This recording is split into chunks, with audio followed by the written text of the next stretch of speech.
Yo, what's up? It's your boy Yo, and this is MyhellofalifeTV. Today I'm sitting here with Skillz. Man, what's going on, yo? How you living, dog? Man, I'm doing good, man. Appreciate you coming holler at me, bro. Man, I appreciate you, dog. Man, where you coming from with the name tag on there? Oh, shit, I forgot I had this on, dog.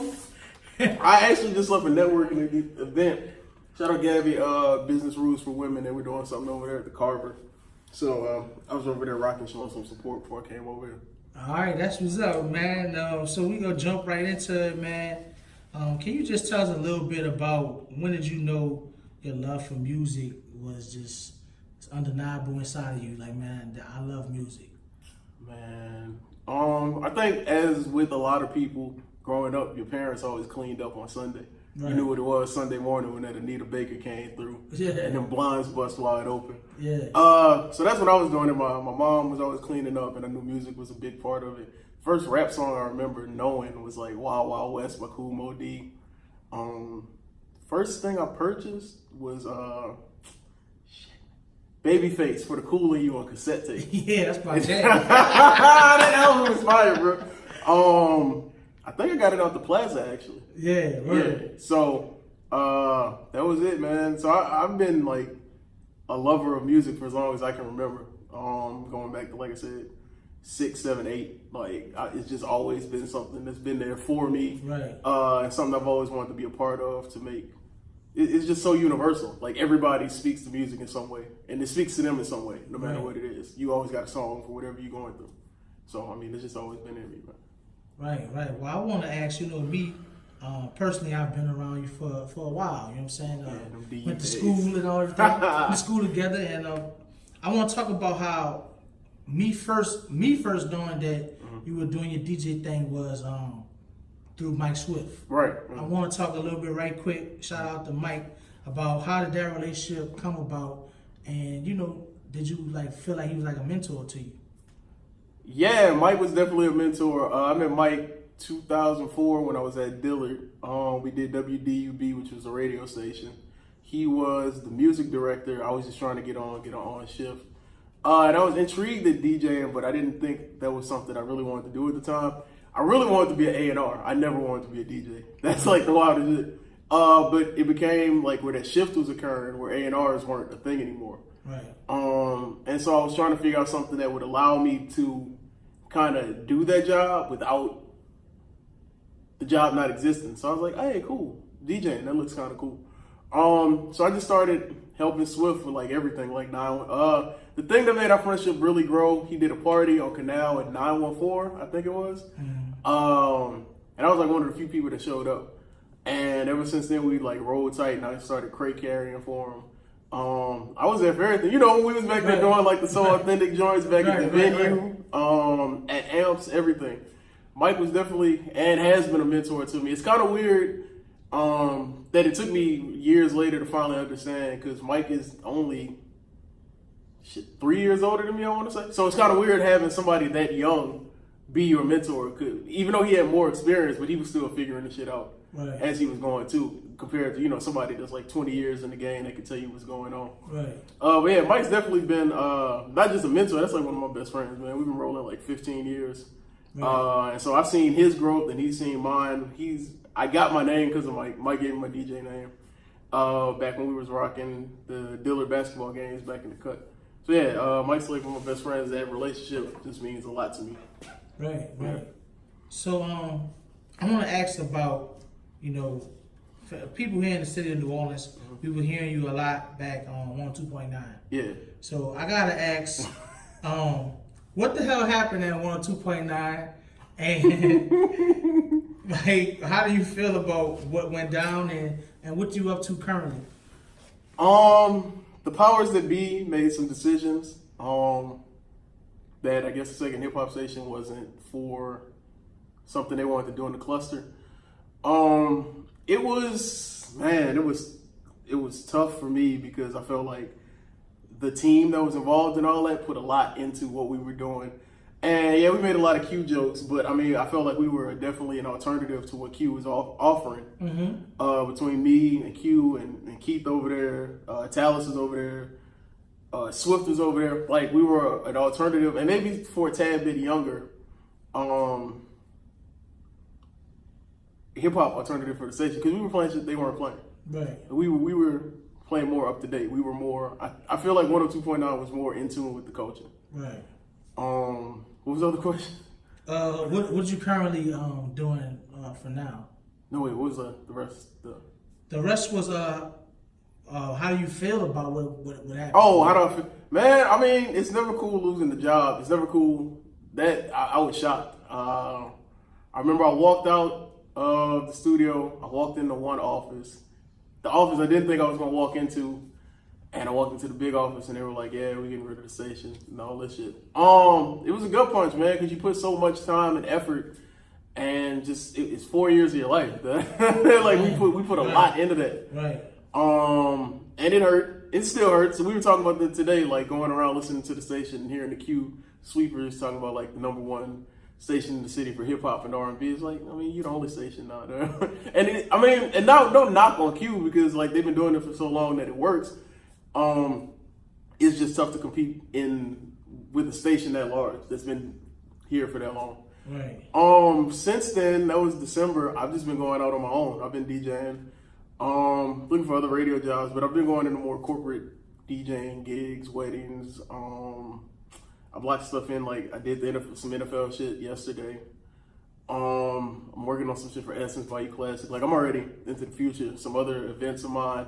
And I've been doing like gigs here in the city. I was on Revolution, like you catch me at the Dragon's Den. Doing mixes, I'm working with people, just popping up wherever, man. So it's nothing, no residencies at the moment, but I'm spot gigging and working on doing other things here and out of town. Hey, that's what's up, man. You know, gotta keep moving. Gotta keep it coming, man. Definitely, man. So we're gonna get into the question that I feel you want to talk on the most. Okay. Speaking on New Orleans rap scene, you know, and the radio and all type of stuff, do you feel like it is the DJ's job to break artists? I think we're in a tougher, I think people still have an antiquated view of the DJ in 2019 and what they thought used to be, where you just slide the DJ your record and he has to play it to break it. I think we're at an age now where it's cool to get that support, but you kind of need to do some of the legwork on your own. And a lot of people don't build relationships and they don't understand how that works because they'll come to you wanting your song to play like dog, I don't know you, I ain't never heard your song. Right. I'm not ruining my crowd for some shit I ain't never heard. Right. There's a lot of talented dudes in there. And the other thing with that is that you can't play songs people don't know, especially at peak hours. So if you want your song heard like in the club with a DJ, you got to get there when the club open. Right. And it builds that reaction. But if you're not doing the legwork, like these people not going to do nothing for you. Like Shazam is cool, but if you don't know who a song is, like how you going to find out? So when we were doing the mix show, on Fridays I was telling people like it's cool for you to, like one spin ain't going to do nothing. Right. Especially if your song ain't registered or nothing. Because you got to have like X amount of time for your song to be played, to be registered, to let these companies know that they got played. And for a local artist, if you getting like 6 to 8 spins somewhere, the labels will come looking for you. So that support on like that range is cool. But if you're not in these streets and these people don't know your song, it's not gonna help. Like I was playing people's song like off rip just for favors, but like that one rip on Friday or Saturday is not gonna help you if nobody knows who you are, if nobody's Shazamming, right. Nobody's looking for you. So like if nobody knows who you are in these streets and nobody's doing no work, your song's not gonna get traction. So we're a part of the equation, but I'm not the reason your song's not breaking. That's on you, especially right. in 2019 with all these avenues given to you. Like you got all these platforms, these DSPs, the social media networks. Like you need to be pumping this. Like your right. people need to be in these streets. Like I want to hear this, and then that begets more curiosity. And people want to know what this song is and why people want to hear it. And I mean, those things happen sometimes organically, and sometimes it's just how much marketing money you put behind you. But I mean, it's still on you. And if you don't have relationships with these DJs, they're not just going to play your shit. Right. That's just kind of the way it is. Yo, 2 things you just said that I be trying to preach behind the scenes is marketing, budget, and creating relationships. And I think people don't understand. It took me a while, not a while, because I knew that off rip, but that's what the game is. It's relationships and how much money you have to spend. Because if you ain't got the relationships, then you damn sure need the money to spend. Yeah. If you got the relationships, you probably ain't gonna have to spend as much money. You still need money. Yeah. But those relationships matter. It doesn't matter how cold you are. If you can't get to me to get my stuff, to get your stuff to somebody else, what's that gonna do? Like you running up on me like you just play my song. Who are you? Yeah. Why are you bothering me right now? I'm in the middle. It's like people trying to hold a conversation with me while I'm spinning. Like I'm at work. Yeah, what you want, man? I know DJs hate that. I know it. I'm at work. What you want, dog? So yeah, it's a give and take. Like yeah, if you get it behind it, yeah, because I won't want that to be like I'm the nigga that broke your record. Yeah, that's a feather in my cap. Right. But like me trying to get it in people's brains ain't gonna help if nobody knows who you are. Right. So and some shit just happens because like halfway was like I was probably late to the party on that. So if a lot of us ain't in the streets, it's gonna get to us eventually. Like halfway just wound up. Right. And that's after it had already done, made the rounds locally at the weddings and the little street functions and everything. By the time it got to us, it was like, oh, this is the city's behind this. Right. Like I got people I ain't never heard of. Like you got halfway, yeah. And that's how it is. Like I get that with some of the local artists. Like I know whenever I do like the little high school, college joints, they always want Nino Calvin, and they want Young Boy. Like, and Nino ain't getting like radio spins or nothing, but like he got that presence in the street. So like these kids know who he is, they like his music. So if you get that, then yeah, I'm gonna be forced. Or if I don't know who you are, I'm gonna be like, damn, this is like the 8th person that came up to me. Like you got that. Right. I need to find out who this person is so I can be on it. Because you don't want to be behind the wave. Right. So these are simple equations that niggas just don't like criticism because they always think you're dropping down on them. Yeah, true. So you kind of touched on it just now, and you don't have to name drop, but I want to ask, since you are a person who has a love for music and pay attention to the musical scene here in New Orleans, on a scale of 1 to 10, how do you feel the talent right now is rated in the musical scene in New Orleans? I think the talent in New Orleans is just a creative city, especially when it comes to rappers. There's always talent, and I've been in the scene since like 2010, so I've seen them come and go, and like. There was a lot of outrage a couple weeks ago because somebody dropped another like top 20 rapper list in the city. I actually said I didn't like that. I personally don't like it. I feel like, especially when you do it anonymously, like if you're gonna drop some shit like that, you need to have the balls and put your name behind it. The one I saw had their name on it. This is my whole take, and I put it on my YouTube channel. I spoke on it. I said personally that until people like myself, the person who put it out, all of these different people, including some DJs, till you have like, let's say a panel of 10 to 15 people, I think all of us should come together, have like a real deal debate, and then put out a list. If it's coming from just one person who's gonna probably put up the people that's he's friends of, she's friends of, that's whack. Yeah, it has to be because my whole thing was this. There are dudes, and I'm not going to mention their names, of course. There are dudes who I love their music, but them as a person, I think they're asshole. Yeah. Like I don't rock with them personally, but it's about the music. Yeah, I'm always. I feel like until I have been invited to a panel of people who are gonna really sit in the room and we all together are gonna like go at it with each other about who is this and who is this, like the music speaking for itself, but we all decide on it. I'm not respecting none of those lists. I don't even want to fuck with that. Yeah, it's like, no, I definitely understand because, like you said, when people put those lists out, not only are they usually anonymous, but you got like 5 or 6 that circulate at one time, and nobody ever knows who put the. And I guess that's what I mean by anonymous. You can throw like a company name behind it, but nobody knows who it is. Yeah, who wrote? Yeah, nobody knows who put the list out. It's just this Twitter account, the fall. Top 25 in the city. And then I be sitting there looking at the list like, no, I don't even know half these people. And then I sit back because all I do is just watch like the outrage, the fireworks. And that to me is the best part. Because, like if you're doing your job, like these lists don't even matter. Because I seen somebody put like a top 15, 20 DJ list out.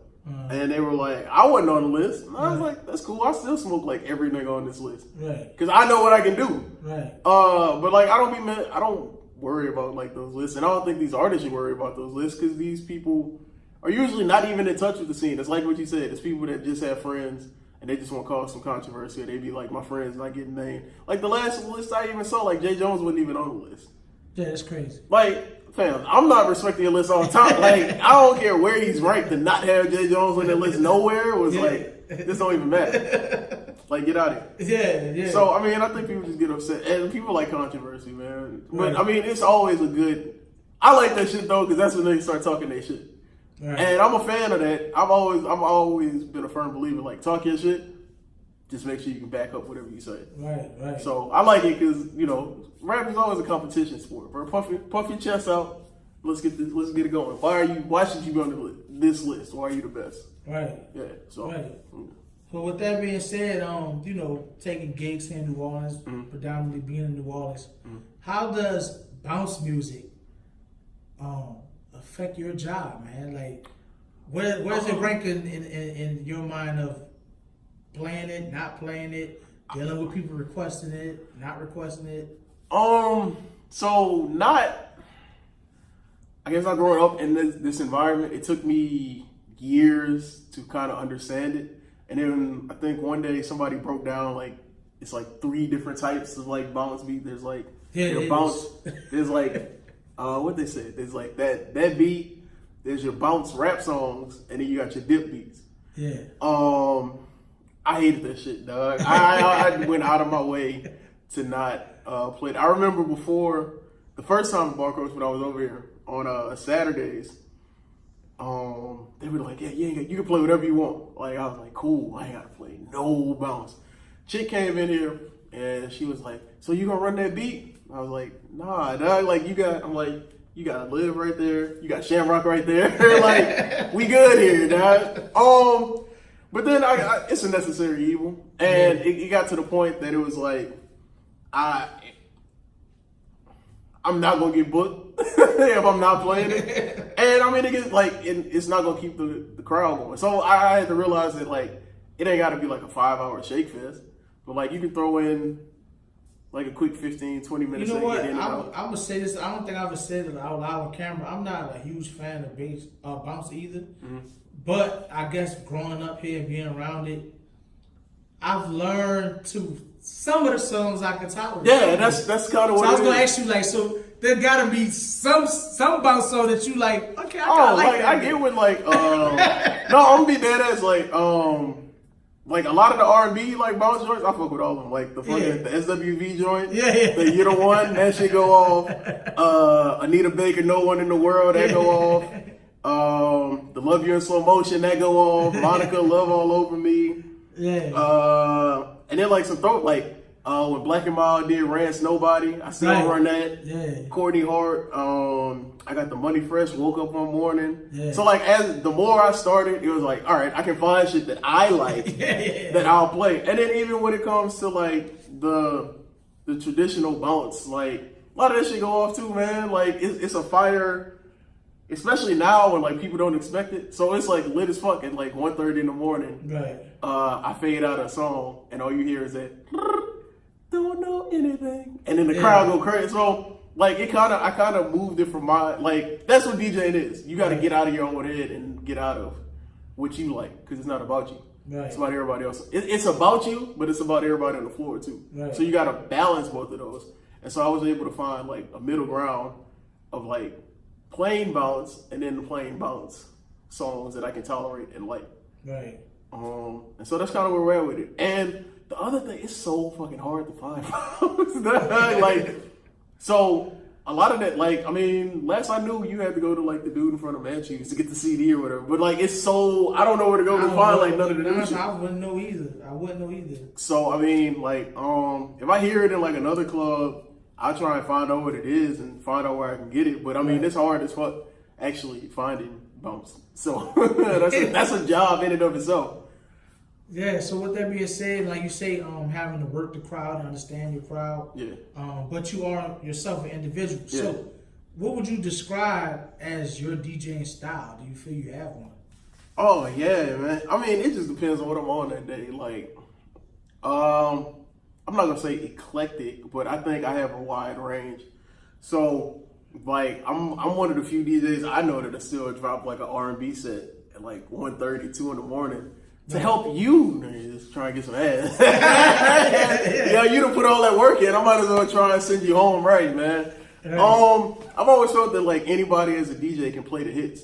Like that's the easy part of the game. Like dropping all this shit. It's what you do in between that. Cause it's only so many hits to go around. And especially the way a lot of these gigs are going now, where you're seeing like 4 or 5 DJs on, I mean, that might be an exaggeration, but you know what I'm saying, like 3, 4 DJs for the set for the night. Right. All of niggas can't play the hits. So what you gonna do to differentiate? Like, I'm not trying to hear. That's true. That's very true. Right. And that's the problem. A lot of these newer DJs can't do a 4-hour set. They can't do a 5-hour set. They can do an hour, and that hour is their hits. Yeah. Or they can do an hour and they'll play bounce. But like they can't do nothing outside. Cause you make them play like 4 hours and it's like, oh shit. And I noticed I've always felt that like anybody as a DJ can play the hits. Like that's the easy part of the game. Like dropping all this shit. It's what you do in between that. Cause it's only so many hits to go around. And especially the way a lot of these gigs are going now, where you're seeing like 4 or 5 DJs on, I mean, that might be an exaggeration, but you know what I'm saying, like 3, 4 DJs for the set for the night. Right. All of niggas can't play the hits. So what you gonna do to differentiate? Like, I'm not trying to hear. That's true. That's very true. Right. And that's the problem. A lot of these newer DJs can't do a 4-hour set. They can't do a 5-hour set. They can do an hour, and that hour is their hits. Yeah. Or they can do an hour and they'll play bounce. But like they can't do nothing outside because you make them play like 4 hours and it's like, oh shit. Like, and I noticed this a lot. Like, there was an R&B party last year, and it was supposed to be like R&B all night. But then in the description they were like, "But don't worry, it's not gonna be R&B all night." The fuck you doing an R&B party for? Like, I saw a '90s party. That tends to happen here in New Orleans. I ain't gonna lie. I saw a '90s party. They did a recap video. In the recap video for the '90s party, they played Swag Surf. Wow. I'm like, dog, like you don't need to be doing theme parties if you can't rock. Probably somebody that was born in '98, so Swag Surf feels. But I mean, my I thing get what is, you say. Yeah. Like you shouldn't be throwing these themed parties like if you can't do that. Like it ain't even got to be all night. But man, I can remember back at Dillon, man, when you used to do your '90s set. Yeah, that shit. You was the first person that really woke me up to like, yo, the '90s set is the shit. You know what I'm saying? Like, and dog, the wild part is just like, I think my thing is like being so ingrained with like and loving music so much. There's shit that maybe I forgot about, or like as a DJ, it's weird because the shit that I would listen to every day, the normal person would be like, damn, I haven't heard that shit in forever. Yeah. So like, and it's not a '90s joint, but like one of my favorite mixes right now is bringing I'll bring Laffy Taffy into Tatted Up.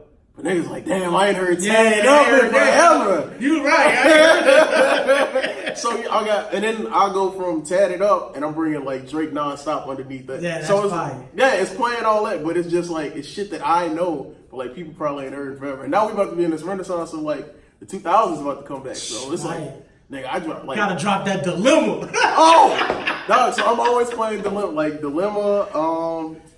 Shit, I got like a TRL set, dog. I go to like Hot in Here, Backstreet Boys, NSYNC, Bye Bye Bye, Yeah, some see, Genie in you the fucking Bottle. the head up with that. Yeah. It's just, it's whatever I'm feeling, bro. Like I'll go into a Beatles song and then come back, drop some Cash Money shit. I got like a. That's what's up, dog. It's just so much shit out there. Like I don't see how like I can get bored of hearing other people DJ when I go out because it's like. Right. It just got to the point like I don't need to see who's DJing because everybody said it's the same. And I just felt like there was no difference with everybody. And I pride myself on like not doing like you don't know what I'm gonna play because shit. Some nights I don't know what I'm gonna play, and I like finding songs or hearing shit that I ain't heard in forever and be like, damn, right. I want to drop that. Or some songs like I might have forgot about and I want to play that shit. So I mean, it's a big bag of shit, dog. I'm working on like at least 3 decades of music. So yeah, that's what's up, man. That's why I'm gonna say right here, you one of my favorite, and I appreciate that. I think I hit you in the DM even before we was talking about scheduling this interview. I think I was just really trying to say I want to keep in touch with what you've been doing. Yeah. Because I want to come more support. Because I enjoy hearing you run your sets. You know what I'm saying? Like, I appreciate that. Because like you say, man, people run the same shit over and over, and I get tired of that. You know what I'm saying? So I heard, anyway, I heard Raw's verse on What's Free, and he was Yeah. like, rapping 10 years, nobody favorite. I was like, that's how I be that feeling, touched me a little bit, right? You know how long I've been blogging, bro? This website shit, bro. Like, you remember shit I was... Yeah, you've been on it, bro. Been since been. I feel like getting some recognition. Yeah, I like the traction you getting, man. Yeah, I like, appreciate it. I'm proud of that, dog. That's very important. I've been learning that, especially with this radio shit and this DJing shit, because I don't have a day job. This is it. Right. So, like, persistence is a thing. Like, you gotta... Yeah. If you know what you want, you gotta keep going for it. Like, you gonna get thousands of no's. It only take that one yes, dog, and you get that one yes. You just gotta be ready. Right, and you know what? Like, what people wouldn't know is that I did my research prior to starting a media company like I'm doing, and it said that it takes 7 to 10 years to really pop something like this off. But like you say, with your craft, I think the problem with today's world, like the newer people coming up, they just so used to overnight success because of social media and things like that. So can you speak a little bit on basically at this point, though, we not that old, but we old school with some things. I've been talking about this a So lot. can you just speak on how you had to learn to adjust your brand with today's social media? I was always heavy into the internet. I'm not gonna say a loner kid. I've always been like to myself. And I never use the internet to like create a false persona of who I am. Right. Especially like if you follow me on Twitter, a lot of my friends be like, I gotta stop following you because you be talking so much. Because I bounce from like 8 different conversations. So I like to my mind is like a million tabs open at once. So I've always seen like social media even from its infancy. Like I was on Black Planet. Like I was surprised. I went when the Solange news dropped. I went back and checked. I was like, oh, my Black Planet page is still up. Yeah. So I was doing that, like MySpace, and it's just kind of like the evolution of the game. And it's tough because you get stuck in your ways sometimes. And social media has moved everything so fast. Like between the technological advances and just the way the music is handled. Because I remember when. And you probably remember this too, when you got your shit in CDs. Right. When an artist dropped the album, like even in 2000, you got one single. That single gave you 3 months. Right. The next single gave you another 3 months. Right. So hopefully, if your album was fire, you got 4 singles off it. Right. And that album gave you a year. Right. Now it's like, if you get a month out of that. Man, now most time, to be honest, you might get the weekends off their whole album period. Right. And the album, it's so much music, like a lot of my favorite albums, I only get to run like the week they come out. I think Nipsey was like one of the few albums that consistently got burned last year for me, like I play it, whatever. Right. But that's the race you in. You always got to continue you got to know your market, you got to know your fans, you got to know what's going on. So it's just way too much information for you not to be knowledgeable in what it is that you're trying to become and do on your own. Like Google is free. I be telling them, it don't matter what I be talking. Google is free. Analytics are there. You can if you got on your Instagram, if you got a business page, you got analytics there to see the best time to post, who's your where your target audience is, when to post, all it. Like the tools are available there for you. Yeah. You're giving a free game, man. It is game, but a lot of us don't take time to Google. Yeah, because I definitely use all that. Yeah, I mean, and it's just really I think to go back to your point about the microwave generation, it's just kind of just you got to sit there, dog.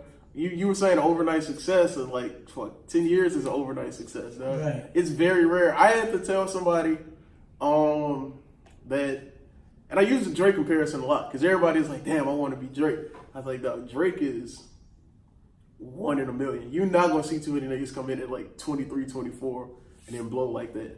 Like you get a Wayne and a Drake, and you can't even say Wayne because Wayne was doing it at like 12, 13. Yeah, right. So it's not too often that you get somebody who comes in and has that success. Well, I heard that Drake was like kind of back singing to certain stuff for at least about 2 years. I mean, yeah, he was doing it and then he blew. But I'm saying, like, even prior to that, it's not like Drake wasn't in here for years. Right. Like, he did the acting thing, then he started rapping, and then I think like 2-3 years later, he got on with Cash Money, and then it took off. So I always use the example, like, Hove has always been Hove and 2 Chainz have always been the perfect examples. Yeah, I love 2 Chainz' new album too. That album is fire, dog. So, I mean, Hove was 26 when Reasonable Doubt dropped. Right. He started peaking around Blueprint. That's when he got his Flowers. He was 31. Black Album was, 33, 34? Right. And, I mean, he's still here. So, like, I mean, it takes time, dog. Like, especially if you're in this forever. Like, I started DJing 06 when we were at the Hilliard. Right. Them good days at the Hilton, dog. Yeah, so I've been DJing since then, and I'm 13 years in, man, and I'm just starting to see, like, not just starting to see, but like the work the grind is paying off, like the sacrifices, the success, everything you put into it, like it takes time, dog. It's not overnight. Like you go through those. I remember there were plenty of gigs. Some gigs it's not too many gigs I do for free. If I did for free, it was either because it led to something bigger, or I was helping a homie out. But like there was always a method to the madness. Right. And you just gotta have a plan to execute. And I think that's what it is. Sometimes you will get pushed and you're just like, why am I doing this? I've had plenty of nights like that. But I mean, it got me to this point. And like you were saying, we're not young, but we're not old. Right. I was having. We're the middle child, like J. Cole. The middle. It's like you at a point now where it's like you young, but you old enough to not be able to make young nigga mistakes. You don't have that cushion of being like I'm young. No, like nah, dog. You know better than that, dog. Like you got the experience to know better than that. So I think that's where we at with it, and it's persistence and. That's it, man. Just continue doing what you're doing and just have a plan, dog. Be ready. So I gotta ask you, you know, you're a brand. You know what I'm saying? I tell it to anybody who's an entrepreneur, whatever their craft is. You're a brand. Mm-hmm. So I pay attention to, as of late, probably last year or so, 2 years maybe. You post a lot. You work out now. You you talk a little bit about why the lifestyle changed. Why you wanted to get kind of swole up on us. You want to be Timberland or something. Nah, man. What actually happened is like I'm not gonna say always. I've been like in and out of the gym. I've been more consistent with it since like 2013. What really happened is that I got to a point last year. It always starts with a picture. You see a picture of yourself. And I was like, ugh. And I put on some weight. So I was like, damn, I don't want to be this big no more. And I thought well into the future, is like, I know the consequences like these health issues could have. So I told myself January last year I need to lose weight. I started after Mardi Gras. And it just became it actually became like a stress reliever and like something else to do to like get a lot of frustrations off. Right. And so I just started hitting the gym, and it was like all last summer, and I started dropping weight. And then I kind of slacked off on my birthday this year around the same time I lost my job, took that off, and I got back on it in January this year, and I'm pretty much in there all of the shit. I'm going to the gym after this because I was late, dog. Yeah. I mean, I think that's one of the things of just like it's a gift and a curse because I'm like never satisfied, and when I'm slightly vain too, so because I look at myself often. You don't see like the progress you made, so other people see it. Right. So to me, a lot of times I still feel like even though like the clothes fit different and all this other shit, I still sometimes look and see like the chubby dude that was in the mirror last year. Right. Or I'm not where I want to be body wise. So I started working out, and my desire to work out meant like I wanted to be better for me and the future. You know, like I want to see our kids. Like we lose a lot of that in our community of people like not taking care of themselves and leaving the planet at an early age. So my boy Hustle was doing it, so I started tagging him, and then it just became a thing because the hardest part of going to the gym is actually going to the gym. Yeah. Once you're in there, you're in there. You're in there. Yeah. So it really just became